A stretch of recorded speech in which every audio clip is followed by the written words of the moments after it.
কত মানুষের দাফন করাইলাম, কত মানুষের জানাজা পড়াইলাম, কত মানুষের গোসল করাইলেন। দেখা যায় মৃত্যুকালে অনেকে পায়খানা করে দিছে, অনেকে প্রস্রাব করে দিছে। মরণের সময় অনেকে জিহ্বাটা বড় হয়ে গেছে, আর ভিতরে যায় না। সন্তানের পাশে বসে কাঁদে, বাবার চোখ দুটি বন্ধ করতে যায়, বন্ধ হয় না। পা দুটি বেঁকা হয়ে যায়, সোজা করা যায় না। এমন মৃত্যু হয় মুসলমান, শুনে না আমার বাজানেরা, শুনে না। এই মৃত্যু মানুষের এক নম্বর বিপদ।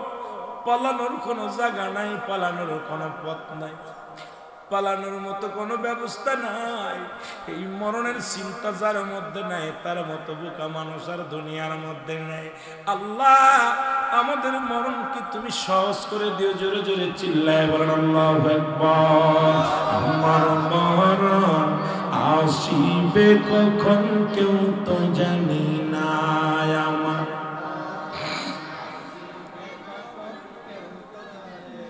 এই আমি চলে যাব, আমায় তো না ভুইলা যাইও না। আমি চলে যাব না, আমার মরণ আসিবে কখন কেউ তো জানি না। আমার মরণ টাকা পয়সা দালান কোটা যাহা করেছি, সব কিছু ফেলাইয়া গাজি একাই চলেছি। কার জন্য তুমি ঘুষ খাও, কার জন্য জিনা করো, কার জন্য বাড়ি গাড়ি করছো গো? কত টাকা কত পয়সা দুনিয়ার মধ্যে রাজত্বই করলাম, কিচ্ছু সঙ্গে যেতে পারে নাই, নেওয়া সম্ভব নাই। তাই তো আফসোস করে কবি বলে, টাকা পয়সা দালান কোটা যাহা করেছি, সব কিছু ফেলাইয়া যাচ্ছি একাই চলেছি রে। আমি সব কিছু, আমি যাবার কালে ভেবে দেখি আমার কেহ নাই। আমি যাবার কালে ভেবে দেখি নাই, আমার মরণ আসিবে কখন কেউ তো জানি না।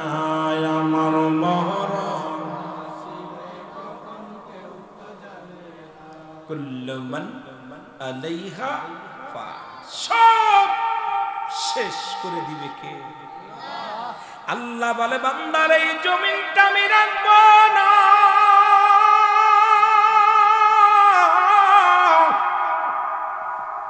এত মস্তানি কিসের? গায়ের জোর দেখাও, ক্ষমতার বাহাদুরি দেখাও। এমপি হইছো, মন্ত্রী হইছো, দুনিয়ার মধ্যে চেয়ারম্যান হইছো, মেম্বার হইছো, বাড়ির গাড়ির মালিক হইছো, তোমার তাকাব্বুরি, তুমি অহংকারে পা মাটিতে দাও না। আল্লাহ কয়, বান্দারে আমি দুনিয়ার মধ্যে কিচ্ছু বলতে কিচ্ছু রাখবো না। এই জমিনের মাটিগুলো পুরাই আমি তামা বানায়া দিব। কি বানায়া দিব? আর একটু জোরে বলেন কি? জমিনের মাটিগুলো পুরাইয়া তামা বানায়া দিবে। জমিনের পানিগুলো পুরাইয়া ছাই বানায়া দিবে। যেদিন কিচ্ছু বলতে কিচ্ছু থাকবে না, সেদিন থাকবে আমার আল্লাহ। জোরে বলা যাবে না আমার আল্লাহ? কে থাকবে?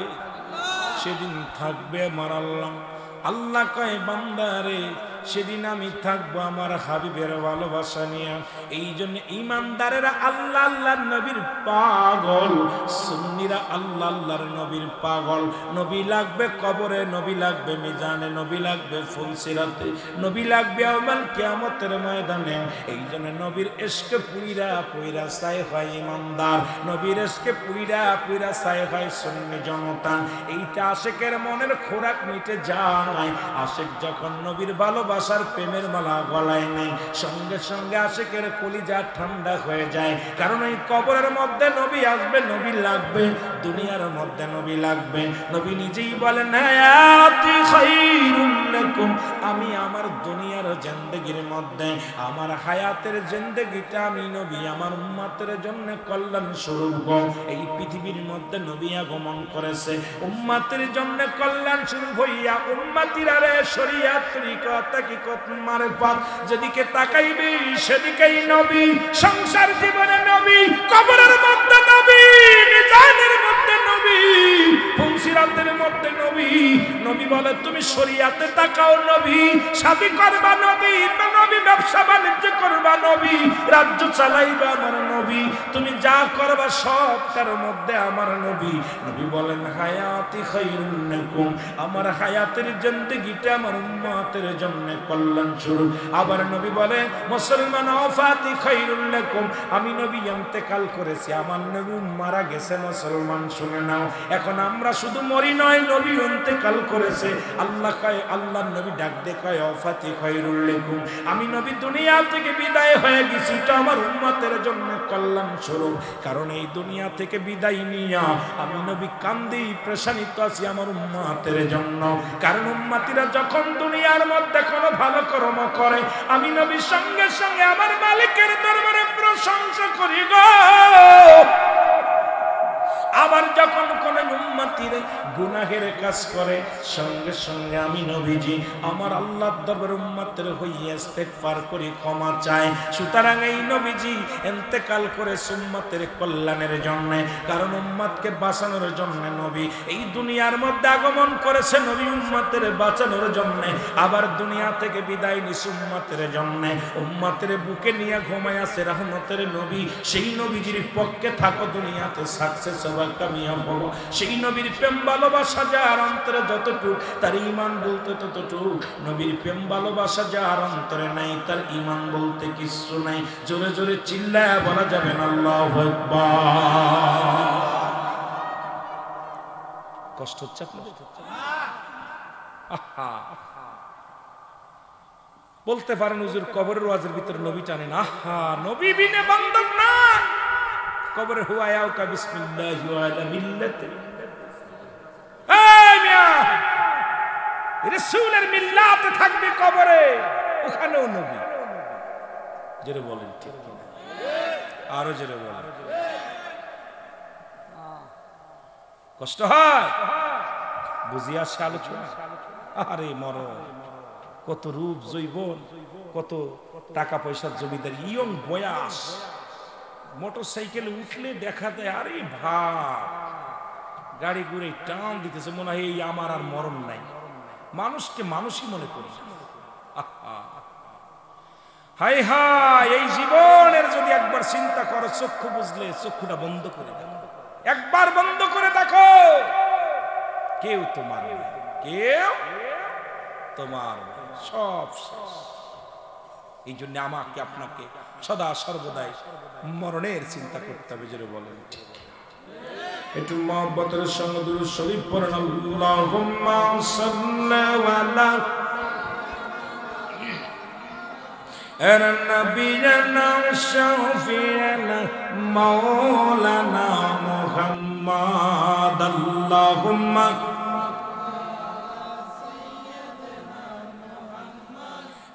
নবিয়িনা শাফিঈনা,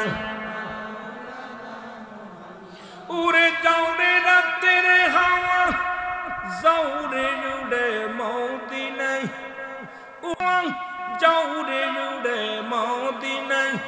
এ গোলামের সালাম খানি, এই গোলামের সালাম খানি পৌঁছাই দিও রাজায়। আল্লাহুম্মা মোহব্বতে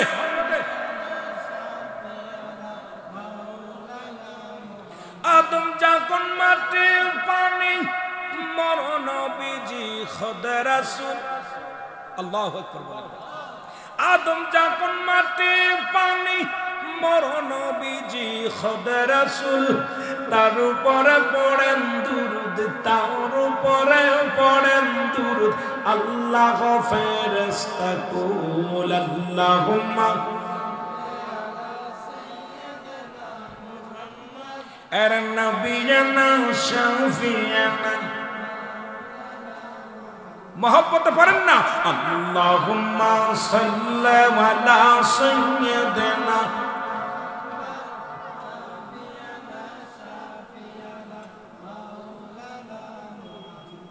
এ দুনিয়ার মুসলমান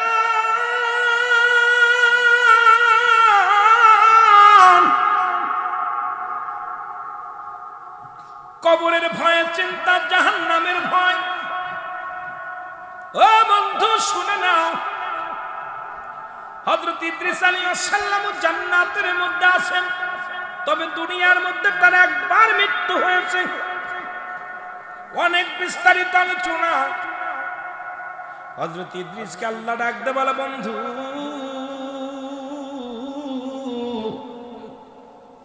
তুমি জান্নাতের মধ্যে কেমনে আছো বলে আল্লাহ অনেক ভালো আছো বলে জান্নাত পেয়ে কি খুশি বলে হ্যাঁ বলে জান্নাতের নিয়ামত পেয়ে কি আপনি খুশি বলে হ্যাঁ তবে একটা কষ্ট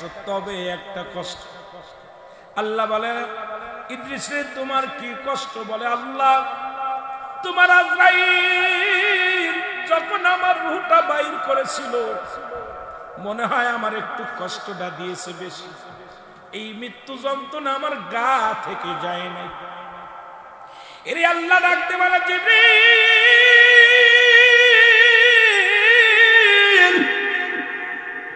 দূরে যাও আজরাইলকে পাঠাও আজরাইল আগমন করে হযরত এ মুসলমান হযরত ইদ্রিস আলাইহিস সালামের কাছে ডাকতে বলে আজরাইল আগে বলো আমার রূহটা তুমি কেমনে বাইর করেছিলা বলে হুজুর পৃথিবীর মধ্যে সবার জান কবজ করার জন্য আমি দুনিয়ার মধ্যে আছি না একমাত্র আপনি কি জানেন না আমি আসমানে থাকে আমার মাথা জমিনে থাকে আমার পা আমি আজরাইল এত বড় দানব পৃথিবীর সমস্ত পানি যদি আমার মাথায় ঢেলে দিয়ে হয় একটু পানি জমিনের মধ্যে গড়ায় পড়ে আমি এত বড় দানব এ বন্ধু শোনো নাও আমি আজরাইল শুধু একমাত্র ইমানদারের জানটা বাইর করার জন্য জমিনের মধ্যে আগমন করি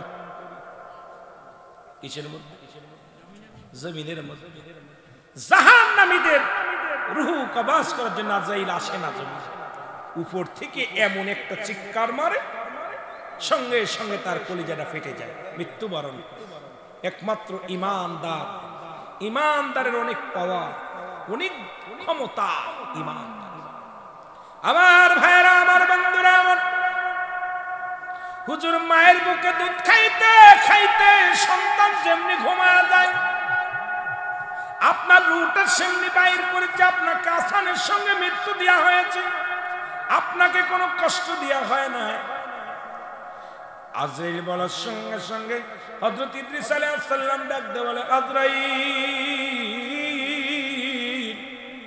এত সহজ মৃত্যু যদি এত কঠিন হয়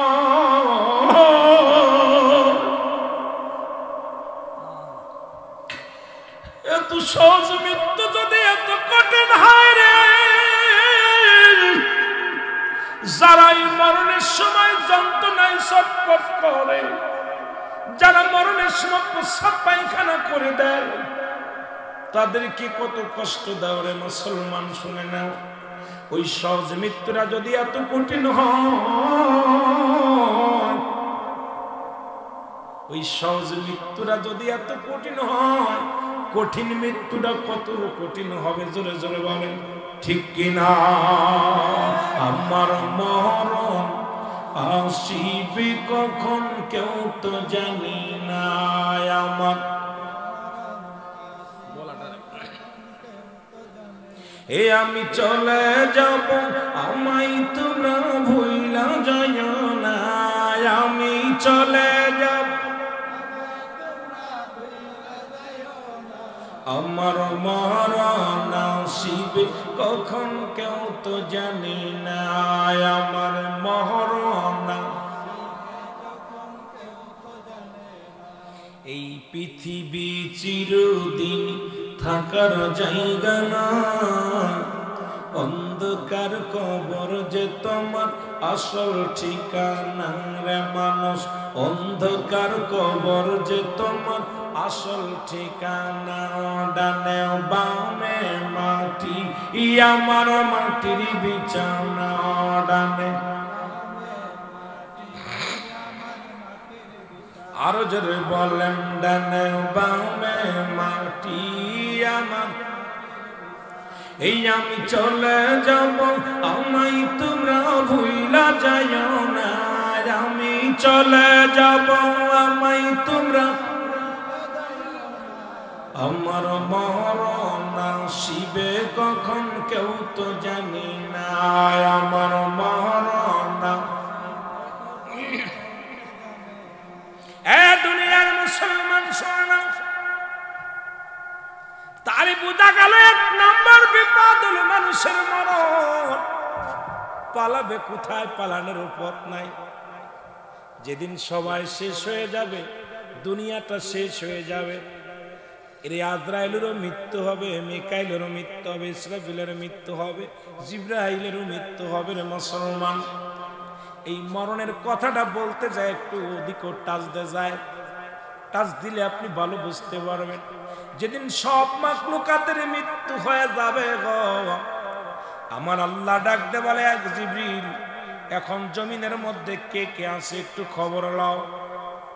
খবর আসমান থেকে জমিন পর্যন্ত, পূর্ব থেকে পশ্চিম পর্যন্ত খবর নাও। সত্তলা জমিনের মধ্যে আমি হলাম স্রষ্টা, তোমরা হলে সৃষ্টি। এই সৃষ্টির জগতে কি কি আছে জিন্দা আমি একটু জানতে চাই। আমার আল্লাহকে জানা দিবে আল্লাহ এই জমিনের মধ্যে সব কিছু চূর্ণ বিচ্ছিন্ন হয়ে গেছে, এখন বাকি আছি আমরা 4 জন ফেরেশতা, আর বাকি আছেন আপনি, অবশিষ্ট আছে 5 জন। জোরে জোরে চিল্লায়া বলা যাবে না আল্লাহ। আর একটু জোরে বলুন। আমার মালিক ডাকতে বলবে, আজরাইল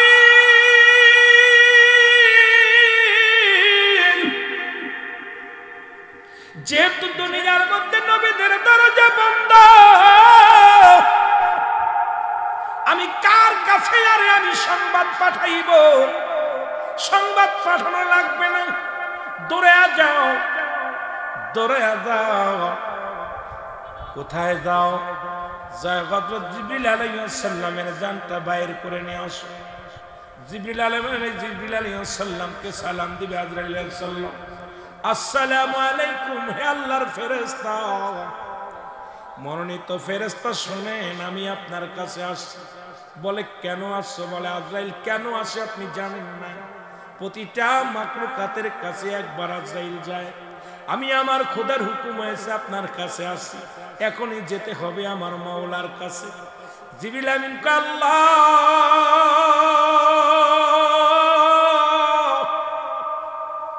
আমি বার্তাবাহক ছিলাম পৃথিবীর মধ্যে, তোমার নবীগণের নবীর দাওয়াত পৌঁছায়, তোমার সংবাদ পৌঁছায় দিছি। আদম থেকে শুরু করে আদম নবীর কাছে আমি জিবরিল আমিন আগমন করেছি 12 বার। ইদ্রিস আলাইহিস সালামের কাছে গেছি 4 বার। ইব্রাহিম আলাইহিস সালামের কাছে গেছি আমি 450 বার। মুসলমান 42 বার। হযরত মুসা আলাইহিস সালামের কাছে গেছি 450 বার। আখির নবীর কাছে গেছি মুসলমান 24,000 বার। এই পৃথিবীর মধ্যে তোমার সমস্ত নবীদের কাছে যখন তুমি পাঠাইছো আমাকে রিসালাতের দাওয়াত দিয়া, যখন তুমি আমাকে পাঠাইছো বার্তা নিয়ে, আমি নিয়ে বহন করে তাদের কাছে নিয়ে গেছি গো আল্লাহ। আমার যে মৃত্যু বরণ করা লাগবে, বলে হ্যাঁ এখন আপনার কোনো আপত্তি কোনো কাকতি কাজ হবে না।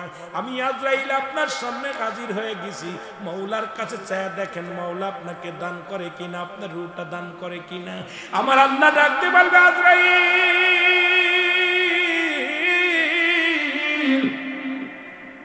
আমার আর দরকার নাই, একমাত্র জিন্দা থাকবো আমি স্রষ্টা। স্রষ্টার কোনো মৃত্যু নাই, সৃষ্টির মৃত্যু আছে। যেহেতু জিবরিল আমিন সৃষ্টির মধ্যে পড়ে গেছে, নিয়ে আসো তারে তাড়াতাড়ি, দেরি করো না, দৌড়ায়া যাও। সঙ্গে সঙ্গে জিবরিল আমিন মুসলমান রূহটা দেওয়ার জন্য প্রস্তুতি হবে। যন্ত্রণা একটা চিৎকার মারবে আজরাইল, আরে রূহ বাইর, তুই কষ্ট, আমি যন্ত্রণা সহ্য করতে পারি না মালিক। এমন জোরে একটা চিৎকার মারবে রে, এক চিৎকারে রূহটা বাইর হয়ে যাবে। আমার আল্লাহ বলবে আজরাইল আর কে আসি? বলে আল্লাহ আমরা তিনজন আসি। কই যাও, চলে যাও। কোথায় চলে যাই? ইসরাফিলের জানটা বাইর করো। ইসরাফিলের আর দরকার নাই, ইসরাফিলের রূহটা বাইর হয়ে যাবে। বলে আছে কয়জন? বলে আল্লাহ আমরা দুইজন, আর আপনি আছেন। বলে যাও, চলে যাও, মিকাইলের জানটা বাইর করো। মিকাইলের কাছে চলে যাবে, মিকাইল কোমরে এরকম একটা চিৎকার মারবে। এবার ডাকতে বলবো আর কে আছে? বলে এখন আল্লাহ আপনি আর আমি, আর কেউ নয়। তখন আজরাইল বুঝতে পারে না আমার চলে যেতে হবে, আমার থাকা সম্ভব নয়। জোরে জোরে চিল্লায় বলা যাবে না আল্লাহু আকবার। সর্বশেষ আজরাইল, আমার মালিক ডাকতে বলে আজরাইল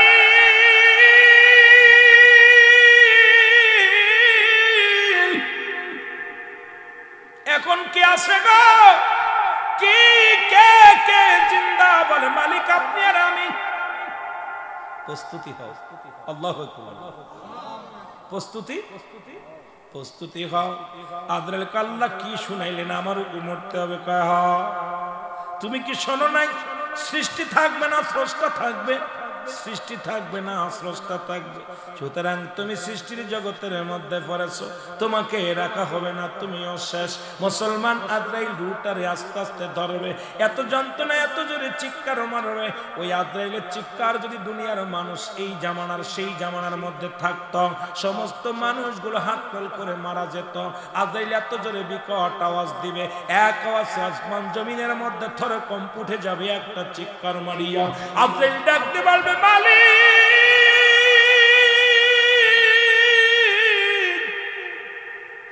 এই মৃত্যু যন্ত্রণা তো কঠিন রে, এই মৃত্যু যন্ত্রণা আমি আজরাইল সইতে পারি না, আমাকে কি ক্ষমা করা যাবে না? আমি আর সইতে পারি না। আমার আল্লাহ ডাকতে বলবে আজরাইল কোনো আফিল চলবে না, নিজের রূহটা তুমি ধরো, জোরে জোরে ধরে নিয়ে আসো। নিজের গালের মধ্যে হাতটা ঢুকাইয়া দিয়া আজরাইল নিজের জবানের মুখের মধ্যে হাত ঢুকাইয়া নিজের রূহটা ধরে মাওলার কাছে সঁপে দিবে। মুসলমান সব কিছু শূন্য বিচ্ছিন্ন হয়ে যাবে। সুতরাং আমি আপনি থাকবো না, সব কিছু আল্লাহ নিয়ে নিবে। আজকে দুনিয়ার মধ্যে কার জন্য নাই করার আমার, কার জন্য তুমি সুদ খাও, কার জন্য ঘুষ খাও, কার জন্য ব্যভিচার করো, কার জন্য মালে ফাঁকি দাও? আরে সরকার বেটা 50,000 টাকা বেতন দেয়, তারপরে তোমার সুদ ঘুষ না খাইলে চলে না। আরে কার জন্য? যাদের জন্য তুমি ঘুষ খাও, যাদের জন্য তুমি বাড়ি গাড়ি করলা, কেউ তোমার নয়। এখনই তুমি চোখ দুটো বন্ধ করে দেখো, আদরের ছেলে তোমার নয়, আদরের মেয়ে তোমার নয় রে। পৃথিবীর কেউ তোমার নয়। সবাই তোমার বিদায়ের জন্য পাগল হয়ে যাবে, কেউ রাখবে না। জোরে জোরে চিল্লায় বলা যাবে না আল্লাহু আকবার। একটু মহব্বতের সঙ্গে দুরূদ শরীফ পড়েন আল্লাহুম্মা।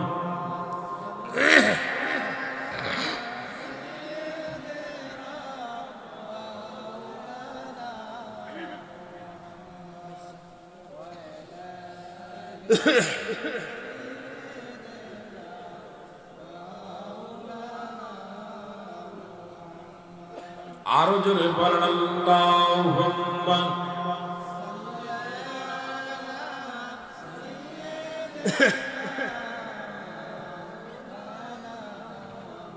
জোরে জোরে ওয়ালা আলি সাইয়্যিদিনা।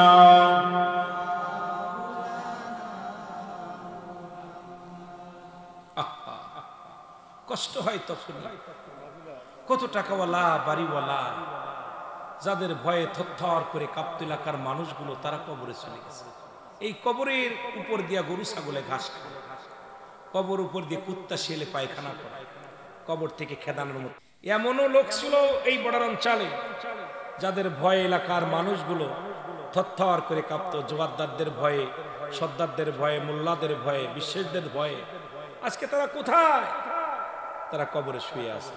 ওই কবর, অনেকের কবর উপরে কুকুর শিয়ালে পায়খানা করে, কবর থেকে আমি আমার প্রস্থান ছিলাম, আমার কবর উপরে হাগিস না, ঠেকানোর মতো ক্ষমতা নেই।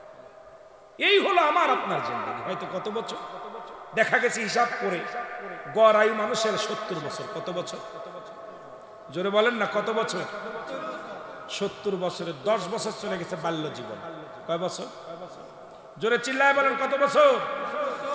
10 বছর বাল্য জীবন। থাকলো কত? কথা কয় না। লেখাপড়া করেন না আপনারা? কত বছর? 60 বছর। 60 বছরে 30 বছর চলে গেছে ঘুমের মধ্যে। থাকলো কত? ঘুমাইতে চলে গেছে 30 বছর। থাকলো কত? 30 বছর। এই 30 বছরে 10 বছর চলে গেছে আপনার হলো যৌবন কাল। এরপরে বিয়ে করছেন, আর হলো চলে গেল 15 বছর। 15 বছর থাকলো 5 বছর। গড়ে দেখা গেল 15 বছরের থাকলো 5 বছর। এই 5টা বছরও আমার আল্লাহর ইবাদত বন্দেগী করতে পারেন না।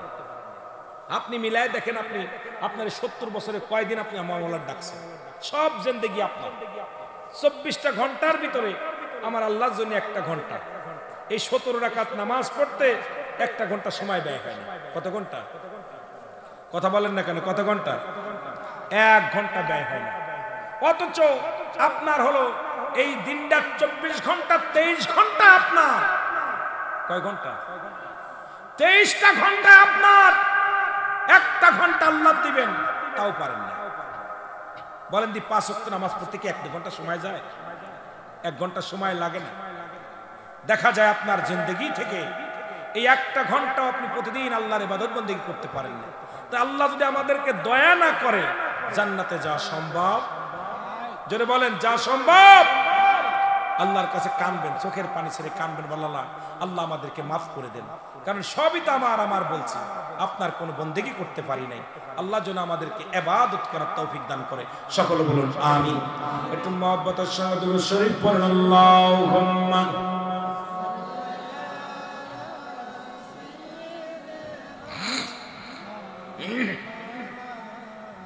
ওয়ালা আলি সাইয়্যিদিনা। এ মুসলমান, গভীর মনোযোগ। 2 নাম্বার হলো কবর। খালি মৃত্যুর মধ্যে পড়ে থাকলে চলবে না। 2 নাম্বার হলো কবর। কবর বলতে বোঝায় মানুষের, আমরা মনে করি 3.5 হাত গর্ত করিয়া মসজিদের পাশে যেখানে দাফন কাফন করা হয়, এটাকে মনে করি কবর। কবর বলতে বোঝায়, কবর বলতে বোঝায় মানুষের মৃত্যুর পর থেকে শুরু করে কিয়ামত পর্যন্ত জগৎটাকে বলা হয় কবর। কারণ দুনিয়ার মধ্যে মুসলমান, একটু দিলের কান্ডা লাগায় শুনবেন ও আমার বাজানেরা, যারা পানিতে পড়ে মারা গেল তাদের কবর কোথায়? যারা আগুনে পুড়ে মারা গেল তাদের কবর কোথায়? যাদের খাঙ্গর কুমিরে খাইলো তাদের কবর কোথায়? এক কথায় হলো, অনেকে হিন্দুরা মানুষ পুরা বর্ষ করে দেয়। চিন্তা করে আমার মাওলা আর মনে হয় আমাকে বানানো সম্ভব নয়। ভালো করে জেনে নেন, মৃত্যুর পর থেকে শুরু করে কিয়ামত পর্যন্ত জগৎটাকে বলা হয় কবরের জগৎ। এই জগৎ শুরু আছে রে মুসলমান, গভীর মনোযোগ। এই কবরের জগৎটা হলো 2 নাম্বার বিপদ। কবরে যখন আপনাকে শোয়া দিবে, একজন ফেরেশতা থাকবে কবরের মধ্যে, তার নাম হলো নোমান ফেরেশতা। নামটা কি? যারা বলেন নাম কি? আমরা জানি কবরে শোয়ানোর পর মুনকার নেকির আসবে। এই মুনকার নেকির ফেরেশতা আসার আগে একজন ফেরেশতা আসবে, তার নাম হলো নোমান ফেরেশতা। জোরে জোরে চিল্লায় বলেন আল্লাহু আকবার। একটু জিকির করেন না লা ইলাহা। একটু ভাই সাউন্ড দেন।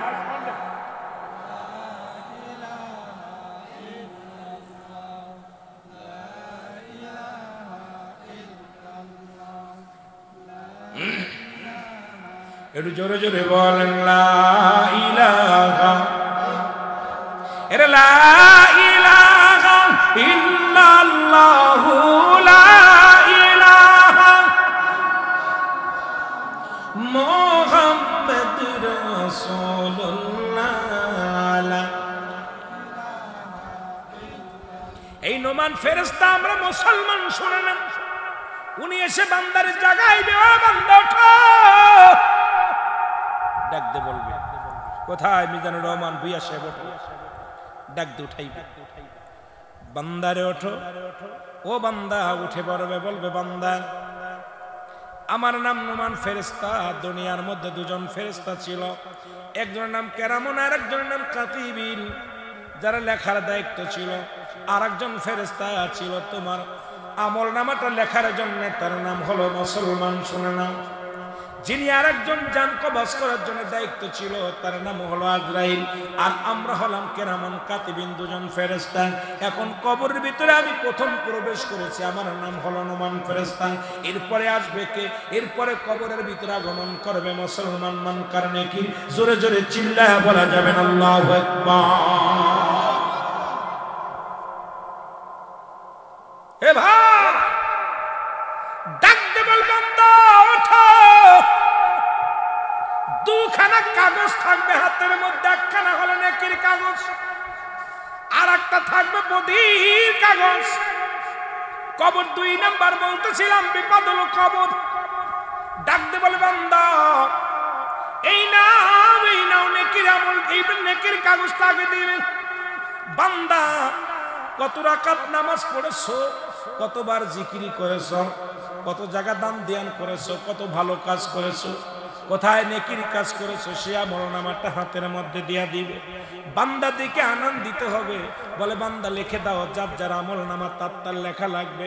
বাবা শুনে নেন, দুনিয়ার পরীক্ষা আর কবরের পরীক্ষার কথা শুনে নেন। কেউ লেখা কেউ লিখে দিবে না। এই যে কেরামন কাতিবিন লিখে রাখছে, এটা আপনার নিজ হাতে লেখা লাগবে। এটা মুসলমান কোন ফেরেশতা লিখবে না, আপনার আমলনামাটা আপনার নিজ হাতে লেখা লাগবে। বান্দা ডাক দে বলবে আমি লিখবো, আমার কাছে তো কলম নাই। ফেরেশতা ডাকতে বল বান্দারে কলম নাও, এটা হলো কলম, ডান হাতের শাহাদাত আঙ্গুল মুবারক হলো তোমার কলম। আল্লাহু আকবার। কোন কলম? কথা কয় না, এই জোরে কয় না, এই শাহাদাত আঙ্গুলটা হলো কলম।